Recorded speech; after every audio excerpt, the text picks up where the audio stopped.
اعوذ باللہ من الشیطان الرجیم بسم اللہ الرحمن الرحیم۔ السلام علیکم، میرے چینل طاہرہ انفو 2 میں خوش آمدید۔ مولانا روم فرماتے ہیں، ہلدی، تیل اور مرچیں بیچنے والے ایک پنساری کے پاس نہایت خوبصورت اور طرح طرح کی بولیاں بولنے والا ایک طوطا تھا۔ تمام دن وہ پنساری کی دکان پر بیٹھا رہتا اور گاہکوں سے مزے مزے کی باتیں کرتا۔ ایک دن ایسا ہوا کہ پنساری کسی کام سے اپنے گھر گیا اور طوطے کو دکان کی نگہبانی کے لیے چھوڑ گیا۔ یکایک ایک بلی چوہے پر لپکی۔ طوطا اپنی جان بچانے کے لیے ایک طرف اڑا تو تیل کی کپیاں دکان میں لڑک گئیں اور فرش پر سب تیل ہی تیل پھیل گیا۔ پنساری دکان پر واپس آیا تو دیکھا کہ فرش پر تیل کی کپیاں لڑکی پڑی ہیں اور بہت سا تیل ضائع ہو چکا ہے۔ پنساری نے طیش میں آ کر طوطے کی کھوپڑی پر ایسا ہاتھ مارا کہ اس کے سر کے تمام بال جھڑ گئے اور وہ گنجا ہو گیا۔ طوطے کو اپنے بال جھڑنے کا ایسا رنج ہوا کہ کہاں تو بلبل ہزار داستان بنا ہوا تھا اور کہاں ایک دم بولنا چالنا سب چھوڑ دیا۔ پنساری نے طوطے کو منانے اور خوش کرنے کی بہت کوشش کی، لیکن وہ ٹس سے مس نہ ہوا۔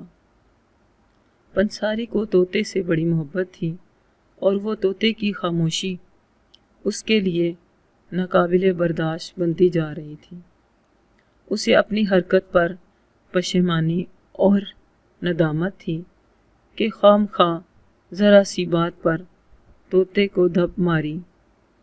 اس رنج میں وہ ہر فقیر اور درویش کے آگے نذرانے پیش کر کے دعا کی درخواست کرتا کہ کسی طرح طوطے کی بند زبان کھل جائے۔ کئی دن گزر گئے اور طوطا نہ بولا۔ ایک روز بیچارہ پنساری اسی غم میں حیران پریشان اپنی دکان پر بیٹھا تھا کہ اتنے میں ایک درویش خدا مست، جس کے ابرو اور سر پر کوئی بال نہ تھے، پنساری کی دکان کے سامنے سے گزرا۔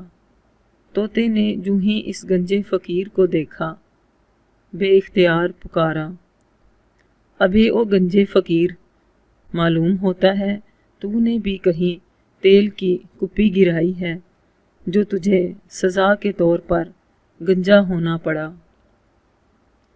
طوطے کا آوازہ سن کر پاس پڑوس والے ہنس پڑے اور کہنے لگے، سبحان اللہ، یہ طوطا بھی اس فقیر کو اپنی طرح سمجھتا ہے۔ اے عزیز، نتیجہ اس حکایت کا یہ ہے کہ تم اپنے احوال پر خدا کے پاک بندوں کا قیاس مت کرو۔ دیکھو، لکھنے میں شیر، درندہ اور شیر دودھ کی صورت ایک سی ہے، لیکن معنی میں زمین آسمان کا فرق ہے۔